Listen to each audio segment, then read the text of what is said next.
Antes de que Felipe II fletase la llamada Armada Invencible para invadir Inglaterra, España moviliza todas sus fuerzas para construir la grande y felicísima Armada, que en realidad es un gigantesco convoy de transporte custodiado por solo 20 galeones. El objetivo de esta gran expedición militar marítima es destronar a la reina Isabel I de Inglaterra. Esta invasión no pretende la anexión de las Islas Británicas al Imperio Español, sino únicamente la expulsión de la reina Isabel del trono inglés, por la política de apoyo y aliento a la piratería antiespañola que está enriqueciendo a Inglaterra y arruinando al Imperio Español. Porque Inglaterra, bajo Isabel I, lleva 20 años convertida en una guarida de piratas, enriqueciéndose gracias a los corsarios ingleses. Inglaterra, para socavar al Imperio Español, también apoya fuerte e ilimitadamente a los rebeldes protestantes flamencos en la Guerra de Flandes. Y finalmente responde a la persistente llamada de los católicos ingleses que padecen una persecución cada vez más asfixiante de la protestante reina Isabel.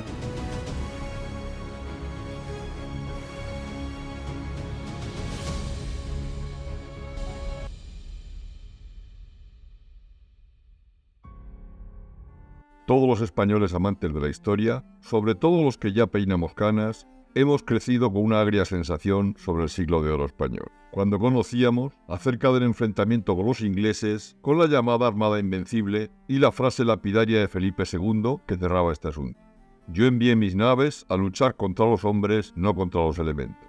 Y ahí, con esa triste sensación de una amarga derrota, se cerraba el asunto. Pues bien, afortunadamente, hoy día, por lo que conocemos, la respuesta y la sensación resultante no sería la misma que nosotros tuvimos. Durante mucho tiempo se ha considerado en la historiografía tradicional que la Gran Armada, llamada Invencible por los ingleses, es un punto de inflexión en las relaciones bélicas hispano-inglesas, a partir del cual el poder naval español queda completamente arruinado. Esa es la imagen que ha trascendido desde la bibliografía inglesa, influida por una propaganda triunfalista que se desataba al mismo tiempo en que se desarrollaban los hechos que vamos a relatar en esta crónica, y que ocultan los grandes fracasos posteriores que en la lucha contra los españoles sufrirán los ingleses. Esta es una imagen que los españoles hasta ahora hemos aceptado con resignación, sin el menor espíritu crítico, tal vez influidos por el fracaso de nuestra gran armada. Fracaso que no derrota, ocasionado fundamentalmente al no poder recoger a los tercios de Alejandro Farnesio en Flandes para desembarcarlos después en Inglaterra y materializar así la invasión, por lo que lo ocurrido no sucede como tan reiteradamente nos han contado. El episodio de la Gran Armada Española se ubica en un contexto bastante más amplio, que se ha denominado la Batalla del Atlántico y que transcurre entre los años 1585 y 1604, y tiene como escenarios sobre todo la zona americana, especialmente el Caribe y Europa, concretamente el Mar Cantábrico y el Canal de la Mancha. El cambio de enfoque ha traído también un cambio en la valoración de los dos grandes episodios que tienen lugar en el transcurso de esta Batalla del Atlántico. El primer episodio de esta batalla del Atlántico entre España e Inglaterra es el de la Gran Armada Española y el otro es el de la Contraarmada Inglesa. Se ha producido una gran revisión de los episodios de dichas batallas. Los mismos ingleses comienzan a poner de manifiesto las muchas falsedades que se han venido repitiendo persistentemente desde el momento en que ocurre la Gran Armada con el objetivo de magnificar su victoria. Una victoria muy matizable y que se ha venido repitiendo machaconamente para fortalecer al mismo tiempo el espíritu nacional inglés. Por parte española, con ocasión del centenario de estos hechos, se han realizado exhaustivos trabajos de investigación, por lo que hoy día contamos con una magnífica colección documental y con concienzudas monografías que matizan una realidad muy diferente de la que se ha venido contando hasta hace poco. La Gran Armada de 1588, fletada por el Reino de España, está formada por 101 navíos, de los que solo 20 son galeones españoles, y tan solo se pierden 3. El resto son enormes y pesados barcos de transporte destinados a embarcar los tercios de Flandes, que por entonces son la mejor infantería del mundo, para llevarlos a Inglaterra. El resto, 41, son buques auxiliares entre pataches, carabelas y falúas. En total la componen unos 150 barcos, de los que en la contienda se pierden 28 y de estos 28, 14 son navíos y el resto naves auxiliares. En los peores momentos de la batalla del Canal, la Armada sabe rehacerse y reorganizarse, y en una travesía bordeando el norte de las Islas Británicas, que es una travesía realmente dantesca, regresan a las costas españolas. Es una realidad ahora reconocida que la Gran Armada abandona las costas inglesas habiendo luchado y fracasado, pero sin sufrir una abierta derrota. El 21 de septiembre de 1588, al cabo de 5 semanas de navegación, los barcos de la Armada Española comienzan a arribar a las costas cantábricas. A Santander llegan más de medio centenar de barcos. 15 llegan a Laredo, 9 se presentan en Pasajes, otros 15 alcanzan La Coruña y sus alrededores y algunos entran en Lisboa hasta finales de noviembre. William Cecil, secretario de la reina Isabel I, no descarta que la Gran Armada pueda regresar a Inglaterra y propone organizar una fuerza que a la altura de Irlanda retome la persecución de los españoles y los hostigue hasta abatirlos en sus propios puertos. Por tanto, antes de que concluya la campaña de Inglaterra de la Gran Armada, ya se está planteando el objetivo de perseguirla para destruir lo que ha sobrevivido de la flota española que ha entrado en el Canal de la Mancha. La reina Isabel se enfrenta entonces a un dilema: permanecer a la defensiva, ignorando lo que pueden hacer todavía los españoles, o continuar pasando a la ofensiva contra España. El dilema se resuelve por la situación en la que se encuentran los barcos ingleses y sus tripulaciones. Barcos y tripulaciones que en la lucha del Canal contra la flota española han llegado al límite a finales del mes de agosto. Lord Howard expone al Consejo Privado de la reina Isabel la necesidad imperiosa de que antes que nada lo que interesa es recuperar el buen estado de los navíos y restablecer la salud de los marineros y soldados. A mediados de septiembre, después de un mes sin noticias de la Gran Armada, la situación no ha mejorado. Los barcos permanecen en los puertos temiendo un nuevo ataque español. Ese temor les impide afrontar en profundidad las reparaciones necesarias que son precisas en los barcos ingleses, porque temen que si esas reparaciones se hacen con toda la meticulosidad que se necesita, tal vez no estén en condiciones de navegar si se produce un nuevo ataque español. Pese a las quejas, enfermedades y virus de la flota inglesa, no se permite que nadie de las naves desembarque, ni tampoco que éstas sean reparadas pese al mal estado en que se encuentran, por si su participación todavía es necesaria. Solo cuando tienen certeza que desde mediados de septiembre han comenzado a llegar a los puertos del Cantábrico, en especial a Santander, los barcos supervivientes de la Gran Armada, es cuando Isabel permite desembarcar a las tropas inglesas e iniciar los trabajos de reparación en las embarcaciones. Con las naves en semejante estado, se impone el aplazamiento de los planes ofensivos ingleses y el mantenerse en guardia ante el posible retorno de la flota española. Cuando el 13 de septiembre empiezan a llegar a Londres noticias fidedignas de que los barcos españoles están arribando a la península, la contraofensiva vuelve a ser la opción preferida de Isabel I. Pero entonces se encuentra con que no tiene los recursos necesarios para llevarla a la práctica. Pero lo que no saben los ingleses, o si lo saben no lo consideran, es que en cuanto los barcos de la Gran Armada han comenzado a llegar a la península, Felipe II tiene noticias de lo que ha sucedido, comienza a tomarse medidas para mejorar las defensas de las costas españolas, particularmente las del Cantábrico y sobre todo Santander, que ofrece una gran bahía donde poder refugiarse los barcos. Aparecen en la corte, en ese momento, Francis Drake, el corsario y traficante de esclavos más famoso de Inglaterra, y John Norris, un militar amigo personal de Isabel I, que le proponen a la reina encargarse ellos de armar una potente flota privada y aportar los soldados necesarios para ir contra Felipe II, a cambio de una parte de las ganancias obtenidas en la expedición de saqueo. Por aquel entonces llega también a Londres para refugiarse Antonio de Portugal, el prior de Crato, primo del rey Felipe II, quien es hijo bastardo del infante Luis de Portugal, que infructuosamente ha intentado hacerse con el trono portugués en 2 ocasiones. La última en competencia directa con su primo Felipe I de Portugal y II de España.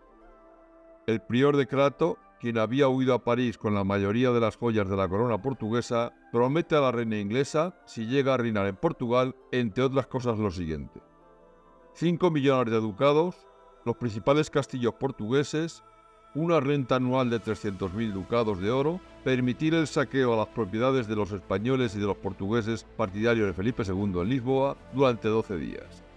Y prácticamente convertir Portugal en un protectorado inglés, así como permitir a Inglaterra intervenir en Brasil. Todo ello a cambio de que le ayude a convertirse en un rey títere de Portugal. La expedición inglesa de saqueo a España se financia con la creación de una especie de compañía por acciones, con un capital de 80.000 libras. La holandesa Unión de Utrecht aporta una octava parte, abonada en la mayoría mediante el envío de naves y hombres. La corona inglesa contribuye con 20.000 libras y 6 barcos, aunque hay historiadores que aseguran que son más. Nobles, armadores, comerciantes, gremios y mercaderes que esperan lograr buenos botines o suculentas concesiones también participan en la compañía, lo mismo que sucede con Norris y Drake. Las instrucciones que da la reina Isabel a los dos comandantes de la expedición son claras: arrasar con todo lo que encuentren. Primero, deben dirigirse a Santander, donde se están reparando medio centenar de barcos españoles que han participado en la Gran Armada que acaba de atacar Inglaterra. Entre ellos están los 17 galeones supervivientes del total de 20 que han sido construidos y que han dado escolta a los barcos de transporte de la Gran Armada.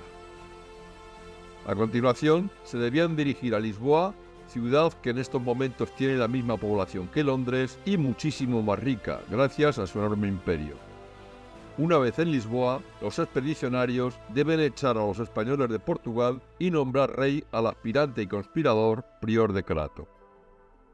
Y por último, deben dirigirse a las Azores para crear una base permanente en las islas desde la que controlar y piratear las rutas comerciales de las Indias.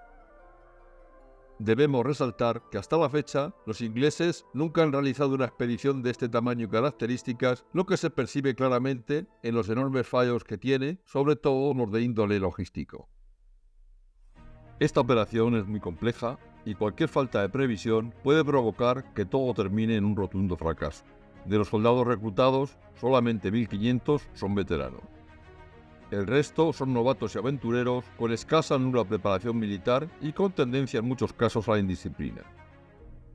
Los holandeses no envían todos los barcos a los que se han comprometido, y el desmedido entusiasmo, pensando que con facilidad obtendrían la victoria, como antes había hecho Drake pirateando en el Caribe o el año anterior en Cádiz, les hace no prestar atención a un buen número de detalles que un organizador experimentado no hubiera permitido. Un ejemplo de ello es que ante el retraso en la partida a cuenta del mal tiempo, durante la espera se ha consumido 1/3 de las provisiones. De tal forma que cuando parten del puerto tienen víveres para tan solo 2 semanas. Pese a los obstáculos, la enorme flota de 180 barcos de la contraarmada tenía 30 barcos más que la Gran Armada de Felipe II. El 28 de abril de 1589 parte de Plymouth al mando del corsario Francis Drake, quien es el almirante de la flota, mientras que John Norris es el máximo responsable de la tropa. Respecto al número de personas que componen la expedición, no existe unanimidad entre los historiadores, aunque parece que 2 semanas antes de partir, los expedicionarios son concretamente 27.667 las personas inscritas. Alejandro Farnesio desde Flandes y Bernardino de Mendoza desde París han informado con anterioridad a Felipe II de la preparación de la armada de Drake y Norris. Por lo que los españoles, pensando que los ingleses se dirigirían al Caribe, refuerzan aquella zona.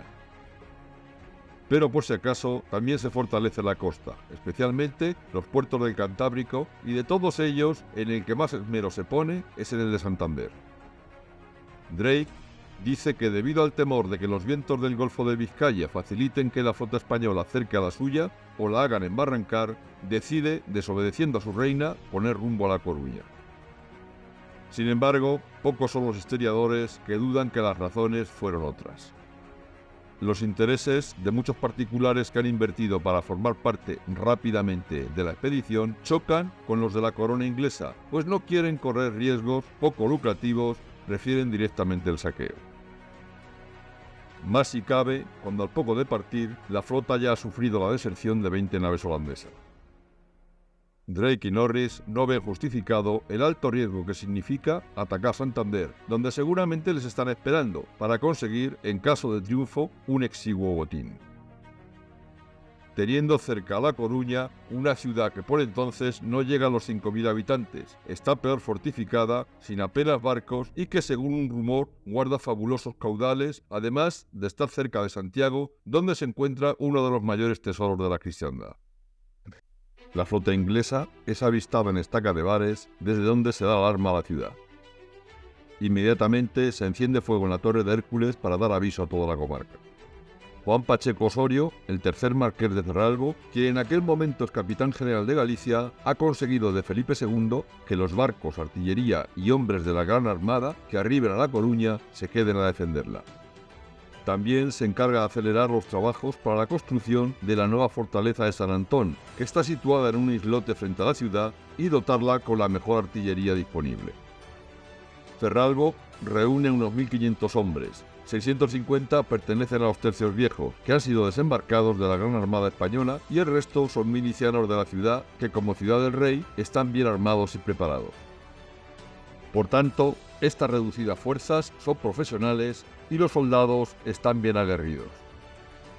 Además, en la comarca comienzan a movilizarse milicianos para defender el sepulcro del apóstol, defender a La Coruña y a toda la comarca de los saqueos ingleses. El día 4 de mayo, cuando la flota inglesa asoma por la entrada de la bahía, desde el inacabado castillo de San Antón, desde el galeón San Juan y las dos galeras que están en el puerto, comienzan a disparar y obligan a las naves atacantes a mantenerse alejados de la ciudad. Al día siguiente, unos 15.000 ingleses, con piezas de artillería, desembarcan en la orilla opuesta del fuerte. Con este movimiento inglés, los marineros españoles, sabedores de la nula movilidad del galeón y las dos galeras que están en el puerto, deciden entonces incendiarlos y unirse a la defensa de la ciudad. En los días siguientes, los ingleses se hacen con la parte baja de la ciudad, saquean el barrio de la Pescadería, en donde dejan cerca de 500 muertos, en su mayoría civiles. Incluso, a alguno de ellos, Norris los martiriza, cualidad militar esta en la que es afamado. El objeto de este martirio es ablandar a los defensores, y para que sirva de aviso a los coruñeses, entre ellos mujeres y niños, que han conseguido refugiarse dentro de la ciudad medieval que está amurallada. Comienzan entonces algo más de 2 terribles semanas de asedios e intentos de toma de la ciudad. Después de fracasar varias veces el asalto mediante escalas, comienzan los bombardeos intentando abrir brechas en la muralla. Mientras, otro grupo pretende volar una parte de la muralla, excavando un túnel desde un convento cercano que está a extramuros. Durante los días que dura la construcción de la mina, las mujeres de la ciudad les escuchan y se ponen manos a la obra. Las mujeres coruñesas robustecen con tierra y piedras de las casas cercanas de intramuros el cubo de la muralla que quieren volar los ingleses. Taponan las salidas de gases, de tal forma que la explosión para volar la muralla resulta un completo fracaso. El cubo, reforzado por las mujeres, a modo de dique ni se mueve, y la explosión se torna en implosión, afectando a 300 ingleses que están cerca.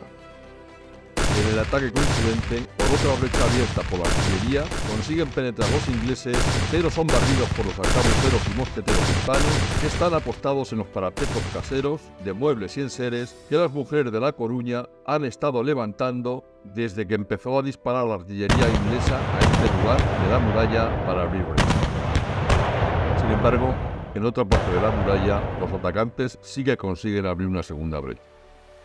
Tras varias horas de combate, en las que mueren muchos defensores, un alférez inglés, para algunos hermano de Drake, arenga a los suyos a penetrar en la ciudad vieja. En ese momento, irrumpe en nuestra crónica una mujer, una vendedora de carne llamada María Mayor Fernández de la Cámara y Pita, más conocida como María Pita. Los ingleses, enterados de la apertura de esa brecha en la muralla, comienzan el asalto de la ciudad vieja. Durante el mismo, matan a Gregorio Rocamunde, marido de María Pita. Ella, llena de rabia, arrebata la lanza de la bandera inglesa y con la misma atraviesa el pecho del inglés, matando en el acto al alférez inglés que dirige el asalto. El alférez muerto es el hermano del almirante inglés Francis Drake. Al mismo tiempo, nuestra heroína, María Pita, arenga y jalea al resto de las mujeres que allí se encuentran, muchas de las cuales también acaban de enviudar.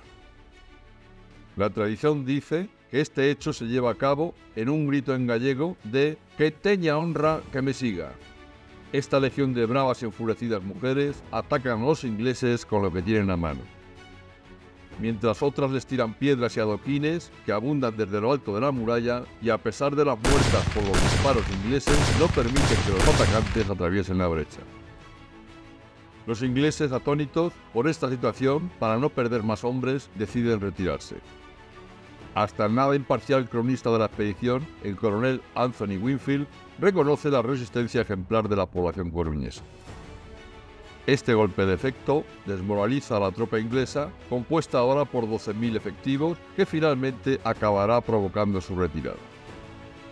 Una vez acabada la batalla, María Pita ayuda a recoger los cadáveres y a cuidar de los heridos. A lo largo de su vida, María Pita se casa 4 veces. Al enviudar por última vez, el rey Felipe II, en agradecimiento por su heroico comportamiento en el ataque a La Coruña, le concede una pensión que equivale al sueldo de alférez, más 5 escudos mensuales, y le concede un permiso de exportación de mulas de España a Portugal.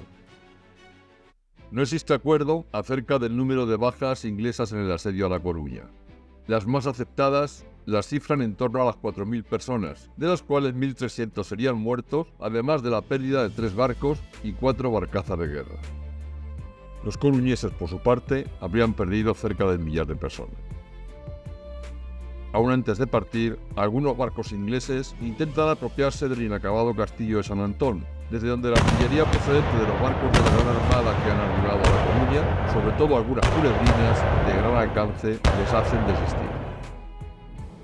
En tierra, el hostigamiento de las milicias comarcales de Juan Valera, un veterano de Flandes, y las noticias de la llegada de refuerzos profesionales hacen que Drake y Norris, el 18 de mayo, reembarquen a sus hombres y, sin haberse aprovisionado adecuadamente, ponen rumbo a Lisboa, en donde ya no existe el factor sorpresa. Entre indisciplinas y deserciones hacen el trayecto.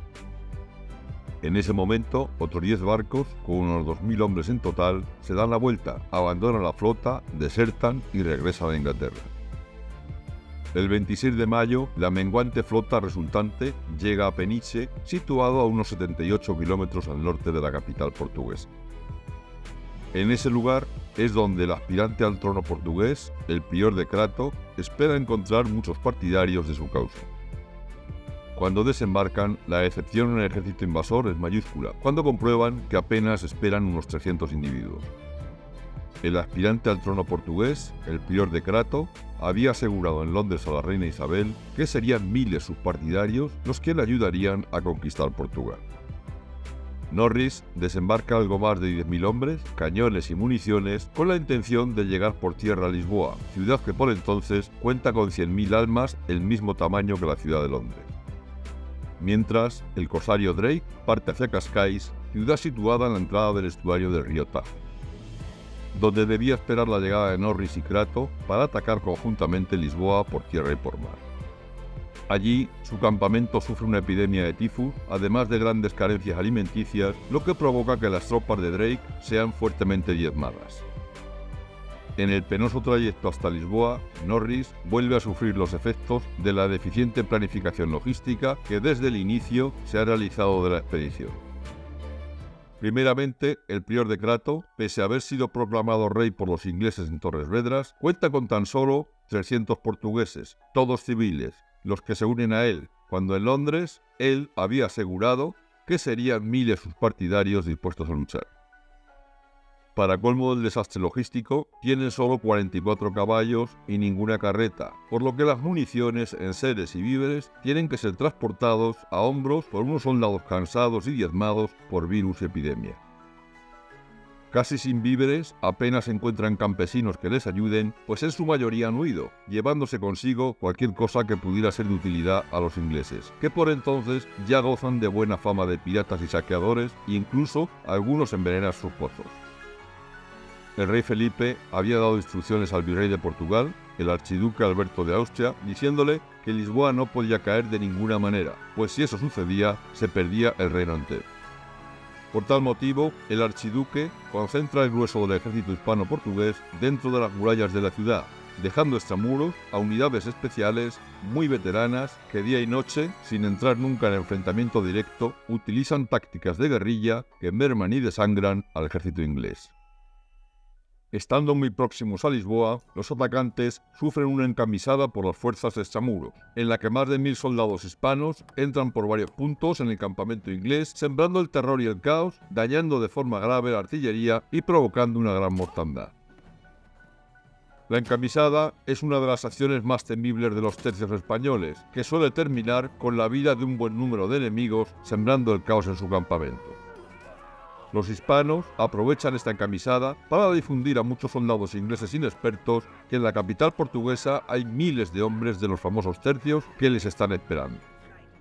A principios de junio, los ingleses, que andan escasos de víveres, pólvora y cañones, ya están en los alrededores de Lisboa.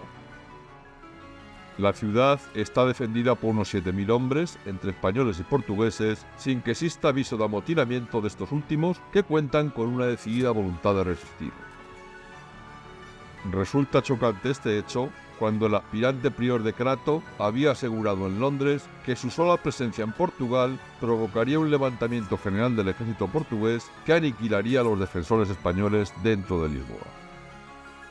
Además, las murallas de Lisboa son más altas y sólidas de lo que había informado el prior de Crato, con lo que la estrategia para tomar la ciudad habría que modificarla. Cuando los ingleses son avistados, parten rápidamente las galeras de la escuadra de Portugal al mando de Alonso de Bazán, hermano del recientemente fallecido, el invicto almirante Álvaro de Bazán. Cuando la escuadra de Alonso de Bazán avista a los invasores, disparan con fuego de artillería y mosquetería de las tropas embarcadas, causando numerosas bajas al ejército de Norris. Mientras tanto, las tropas hispanas de extramuros, de día y de noche sobre todo, no dejan de acosar a los ingleses, dificultándoles la obtención de alimento. Con lo que la penuria y el desánimo continúa para los invasores. Cuando Norris, aprovechando la noche para no ser detectado, intenta montar un nuevo campamento, Alonso de Bazán, que no consigue dar con la nueva posición de los ingleses, idea una estratagema. Simula un desembarco, haciendo todo el ruido posible para aparentarse muy numerosa la tropa desembarcada. Los ingleses, al escuchar el gran ruido y el escándalo que generan los desembarcados, se preparan para la defensa, moviendo las antorchas y encendiendo las mechas de sus armas de fuego. Gracias a estos fogonazos nocturnos de los ingleses, las galeras de Alonso de Bazán descubren la posición del nuevo campamento inglés. Disparando las galeras con artillería contra los ingleses, destrozando un brazo al maltrecho ejército inglés y obligándole a abandonar la costa. Al día siguiente, Norris, con un ejército cada vez más mermado, intenta asaltar Lisboa por el barrio de Alcántara. La artillería fija de la ciudad, más la de las galeras de Alonso de Bazán, y los soldados de a pie, de nuevo, vuelven a desangrar a los atacantes. Existe un informe de Alonso de Bazán en el que se afirma que si el enemigo se hubiera aprovechado de los vientos y corrientes que existen en el estuario del río Tajo, hubiera entrado en Lisboa frontalmente sin que la artillería de la ciudad hubiera podido evitarlo. Sin embargo, el pirata Drake, para sorpresa de los defensores y enojo de Norris y Crato, no hace ningún intento de atacar Lisboa, alegando que las naves de vela ancladas en el puerto al mando de Matías de Alburquerque y la artillería de la ciudad destrozarían la armada. Además, que el mal estado en que se encuentra su marinería, que todavía padece una fuerte epidemia de tifus, no le permite hacer ningún ataque. Posiblemente, tanto él como su gente piensen que es más fácil y provechoso actuar como corsarios contra buques hispanos indefensos que atacar una bien defendida ciudad como ya ocurriera en Santander. Sea cual fuere la razón por la que Drake no combate, el caso es que Norris, con su ruinoso ejército de tierra, está cada vez en una situación más precaria y en estado de clara demoralización. Ya solo piensa en salir de allí. Especialmente cuando se enteran de la llegada a Lisboa del adelantado mayor de Castilla, Martín de Padilla, con otras 9 galeras y 1000 hombres más.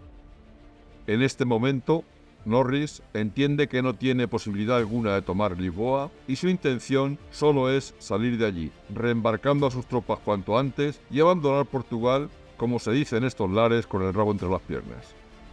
Sin embargo, no acaban aquí las penas de Norris. Para desgracia del militar inglés, su camino hasta Cascais, donde se encuentra la flota de Drake, se lo van a hacer muy difícil los arcabuceros a caballo españoles que le causan cientos de bajas durante el trayecto.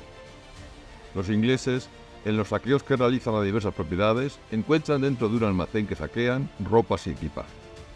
Sin saberlo, algunas de estas pertenencias que han saqueado son de marineros retornados de la Gran Armada, los cuales están contaminados de enfermedades contagiosas. Sin quererlo, con este irrisorio botín han propagado entre sus compañeros nuevas epidemias. Pero también los ingleses, para llegar cuanto antes a sus barcos, comienzan a deshacerse de muchos pertrechos, entre ellos algunos del prior de Crato, los cuales incluyen una lista con todos los nombres de los contrarios al rey Felipe en Portugal y en otros lugares. Es todo un trofeo de inteligencia para los vencedores.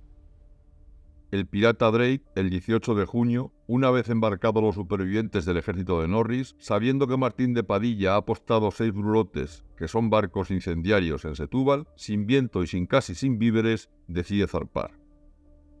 2 días más tarde, 7 galeras al mando de Padilla parten en busca de la flota inglesa, temerosos de que estos hayan decidido ir a Cádiz. Gracias al escaso viento, las galeras pueden contactar con los veleros ingleses más rezagados, ya que sus barcos carecen de remos, al contrario que las galeras hispanas. No se producen grandes combates, pero las galeras, aprovechando que la falta de viento dificulta la maniobrabilidad de los veleros ingleses, se colocan en la popa del barco y realizan el llamado tiro de empopada, con el que atraviesan longitudinalmente el buque con sus disparos. Con esta táctica, hunden varios barcos ingleses, entre ellos 4 de gran tonelaje, con lo que le cuesta la vida a cerca de 600 personas.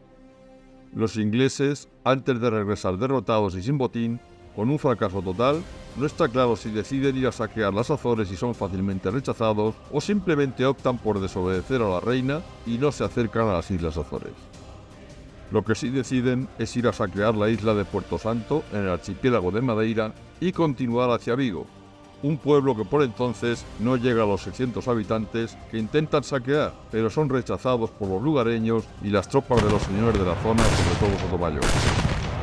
Los ingleses tienen que contabilizar un buen número de bajas, más los desertores que deciden quedarse en Galicia. Mermados por las enfermedades, para las cuales durante la preparación de la expedición no se han destinado ni personas ni material suficiente, la flota desperdigada, sin víveres y acosada por las zabras de Diego de Aramburu, intenta llegar cuanto antes a un puerto amigo. Drake llega al puerto de Plymouth el 10 de julio, después de intentar infructuosamente por segunda vez la toma de las Islas Azores. El corsario Drake no ha conseguido ninguno de los objetivos que le había marcado su reina Isabel, y según Martin Andrew Sharp Hume, perdiendo el 70% de los expedicionarios. Temiendo la ira de la reina Isabel, envían un mensaje con un éxito sin precedentes, noticia que se extiende rápidamente por toda Inglaterra. Aunque tan solo 3.700 son los hombres que se presentan a cobrar su paga, y de los 180 barcos que partieron, solamente llegan a puerto 102. Los supervivientes, ante la escasez de la paga recibida, solo 5 chelines, se amotinan y 12 son colgados por la reina. El botín no alcanza las 29.000 libras, con lo que apenas se cubre una cuarta parte de lo invertido. La reina, cuando se entera de la verdad, se encoleriza. Aunque no castiga en público a los culpables, solamente los envía al ostracismo, al menos durante un tiempo. Y sobre todo, pone en marcha una magistral y enorme operación de propaganda de esta falsa victoria, que se convierte en verdadera a ojos de toda Europa, para después caer en el olvido, ponderando únicamente la mal llamada derrota de la también mal llamada Armada Invencible española.